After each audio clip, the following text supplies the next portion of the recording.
की, भारत माता की, भारत माता की। आज के इस चुनावी सभा में मंच पर विराजमान हमारे यहां से लोकप्रिय प्रत्याशी बहन दीप्ति किरण माहेश्वरी जी, हमारे बहुत ही जुझारू और कर्मठ जिला के अध्यक्ष श्री मान सिंह जी, हमारे जिला के प्रभारी वीरेंद्र सिंह चौहान जी, भाई मुकेश पटेल जी जो गुजरात मेहसाना से आए हैं, श्रीमती रत्नी देवी जी, श्याम सुंदर जी जो पद्मश्री हैं, उन्होंने अच्छा काम किया है, सम्मानित मंच और इतनी बड़ी संख्या में एकत्र आए देवी और सज्जनों, मीडिया के मेरे साथी, प्रिंट मीडिया और इलेक्ट्रॉनिक मीडिया के मेरे साथी।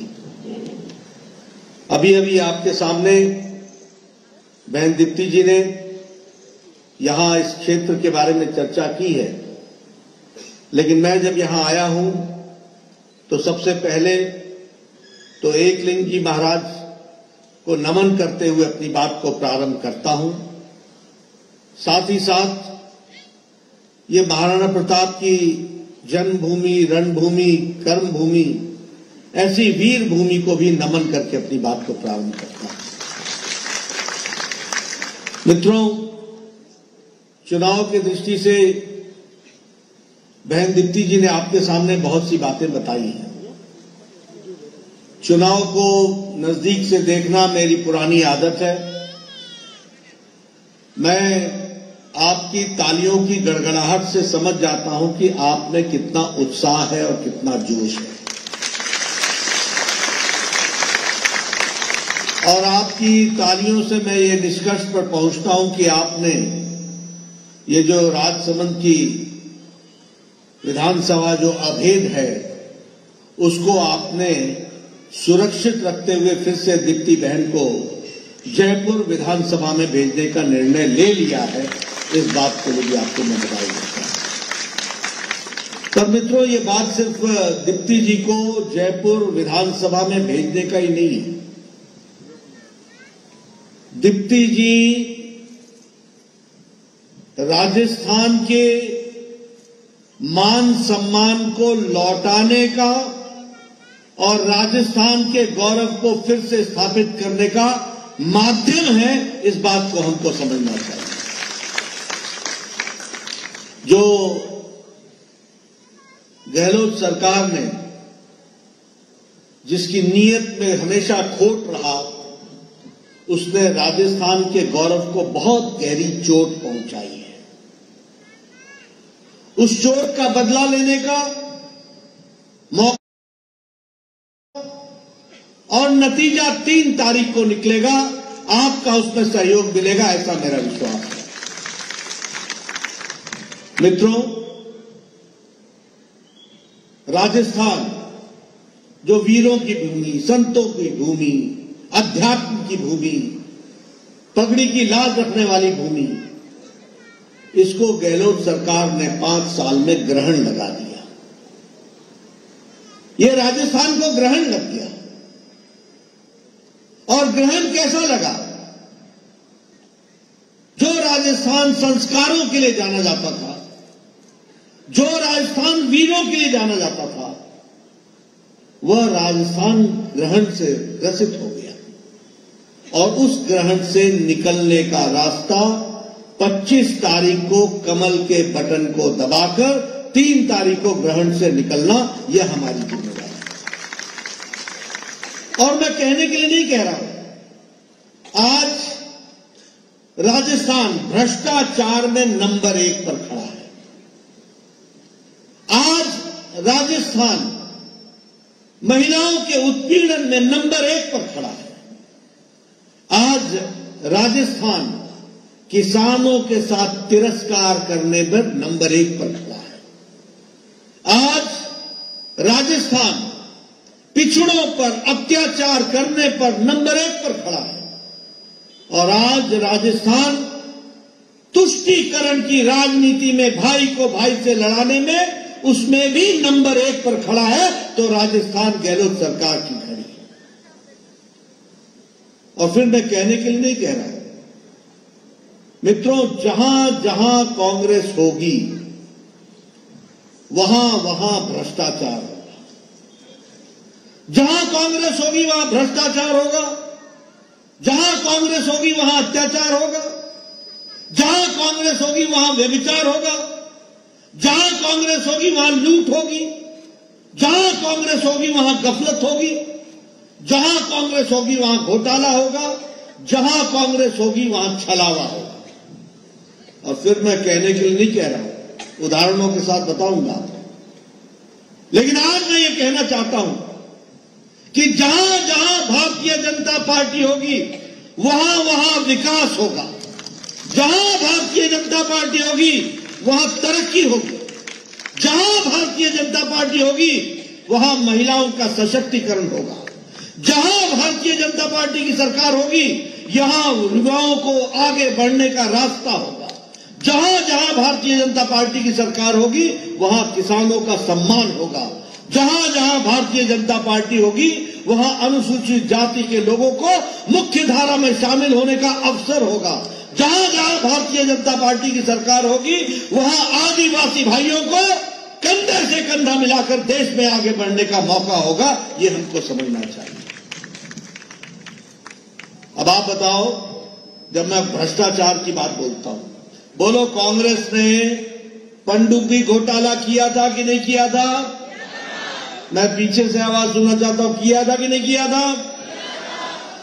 बोलो कांग्रेस ने हेलीकॉप्टर का घोटाला किया था कि नहीं किया था? बोलो कांग्रेस ने 2G का घोटाला किया था कि नहीं किया था?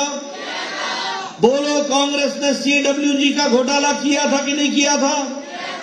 बोलो कांग्रेस ने कोयला का घोटाला किया था कि नहीं किया था? बोलो कांग्रेस ने चावल का घोटाला किया था कि नहीं किया था?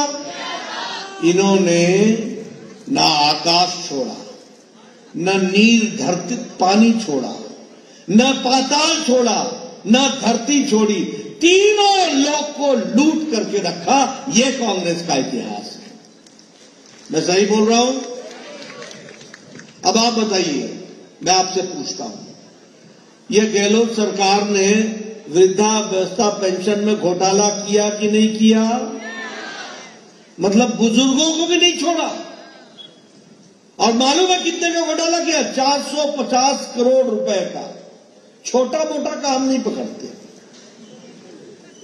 आप बताइए, अशोक गहलोत के भाई ने सब्सिडी का फर्टिलाइजर एक्सपोर्ट किया कि नहीं किया? जरा जोर से बोलो भाई, किया कि नहीं किया?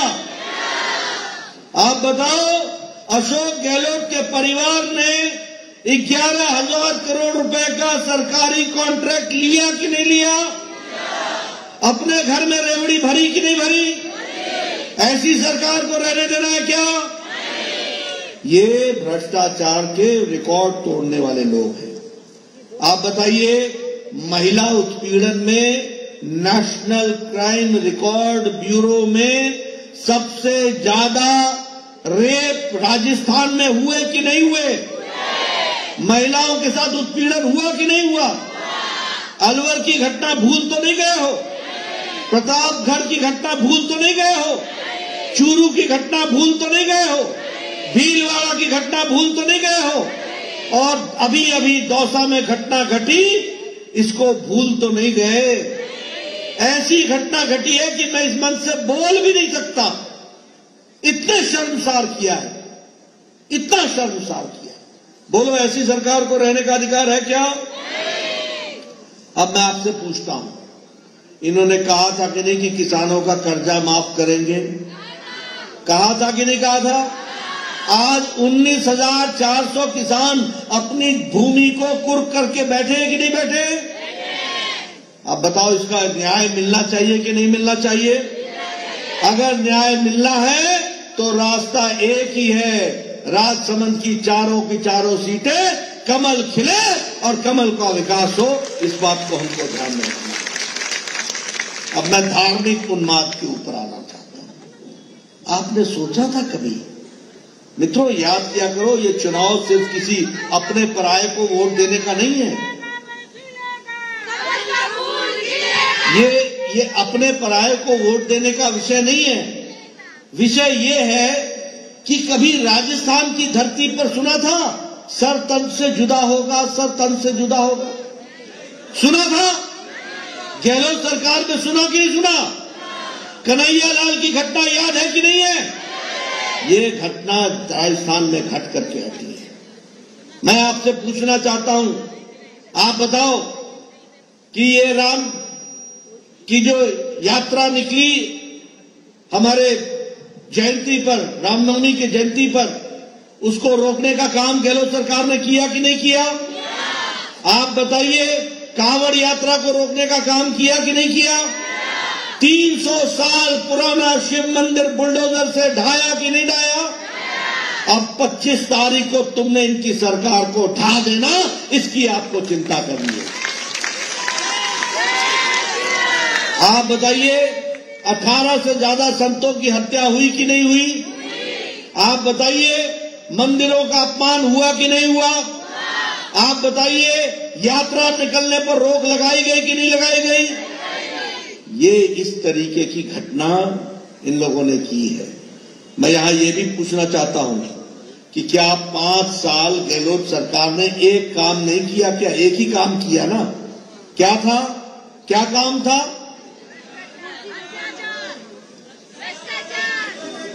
सरकार की कुर्सी को बचाना। कभी गहलोत, कभी सचिन, कभी सचिन, कभी गहलोत। अब इन दोनों को बोलो घर में आराम करें और कमल खिले और कमल की दृष्टि से आगे बढ़े।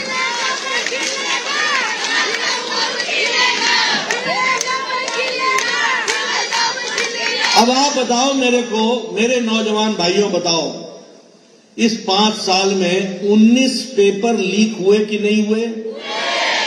आप बताओ, इनके रिश्तेदार और अफसरों के रिश्तेदार बड़ी बड़ी कुर्सियों पर इनको अपॉइंटमेंट लेटर मिला कि नहीं मिला? और पेपर लीक हुए, हर साल 3-3 पेपर लीक हुए। पटवारी की भर्ती का पेपर लीक हुआ कि नहीं हुआ? पुलिस भर्ती का पेपर लीक हुआ कि नहीं हुआ? आप बताओ, वन रक्षक की भर्ती का पेपर लीक हुआ कि नहीं हुआ? लाखों नौजवानों के साथ इन्होंने अन्याय किया कि नहीं किया? अगर इन्होंने अन्याय किया है तो 25 तारीख को तुमने न्याय कर देना, कमल का बटन दबा करके। इसकी आपको चिंता करनी है। मित्रों, मैं आपके सामने एक लंबी लिस्ट रख सकता हूं, लेकिन अभी तो आपको एक भ्रष्टाचारी चेहरा, घपलेबाज चेहरा, लूट करने वाला चेहरा रखा है। लेकिन दूसरी ओर मैंने कहा कि बीजेपी है जहां विकास है। आप बताओ, 70 साल बाद राजसमंद में नैरो गेज से ब्रॉड गेज का काम शुरू हो गया कि नहीं हो गया? सड़कें बननी शुरू हो गई कि नहीं हो गई? मित्रों, जहां हम होंगे, जहां कमल होगा, वहां विकास होगा। आप बताइए, मोदी जी के राज में भारत आगे बढ़ा है कि नहीं बढ़ा है? बढ़ा है कि नहीं बढ़ा है? आपको जानकर खुशी होगी कि भारत आज, जब America, Australia, Europe, Japan, Russia सभी आर्थिक दृष्टि से लड़खड़ा रहे हैं, इनकी अर्थव्यवस्था लड़खड़ा रही है, वहां भारत अकेला मोदी जी के नेतृत्व में 11वें नंबर से छलांग लगाकर ब्रिटेन को पछाड़कर 5वें नंबर की अर्थव्यवस्था बन गया है। 5वें नंबर पर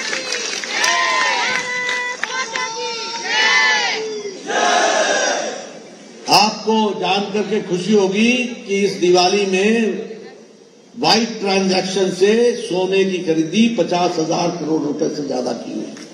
यह है भारत, यह है आर्थिक विकास, जिसको हमको समझना होगा। आपने अभी दीप्ति बहन को जिताना, 4 सीटें लाना, राजस्थान में सरकार बनाना और 24 में मोदी जी को फिर से लाना। सन 2027 में मोदी जी के नेतृत्व में भारत 3रे नंबर की अर्थव्यवस्था बन जाएगा। ये हम आपको बताएंगे।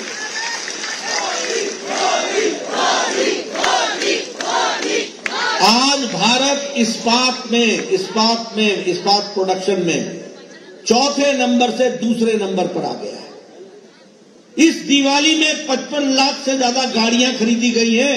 भारत तीसरे नंबर का ऑटोमोबाइल मार्केट बन गया है, ये भारत है।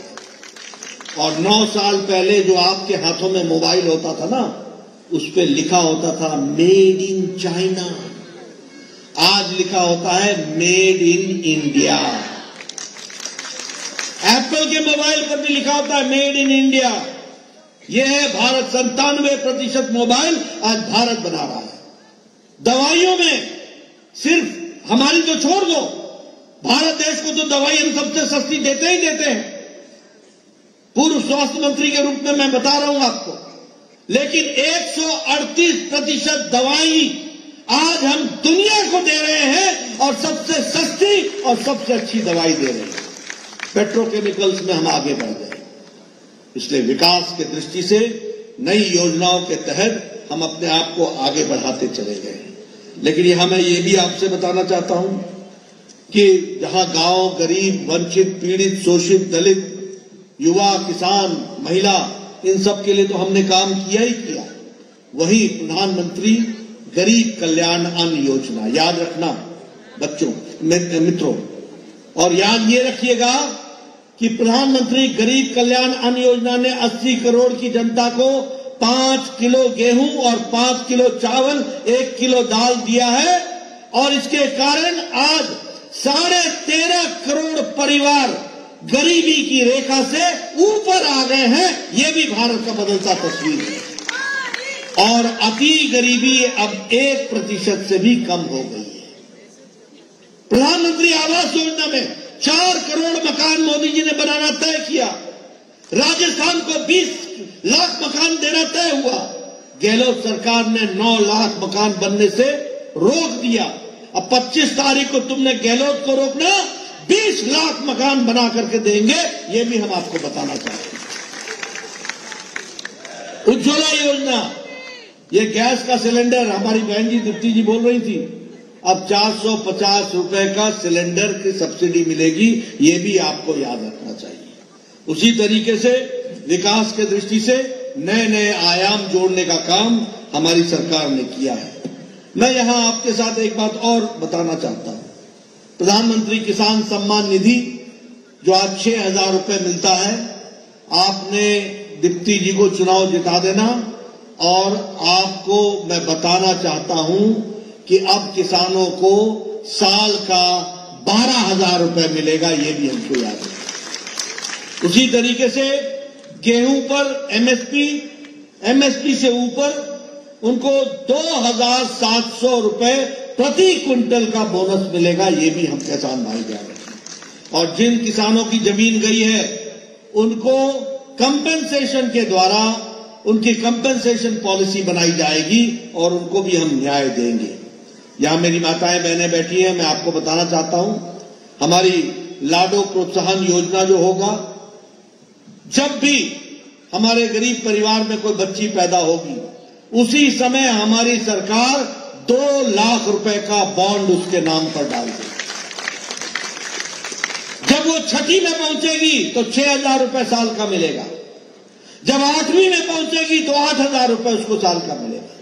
जब वो 10वीं में पहुंचेगी तो उसको 12,000 मिलेगा।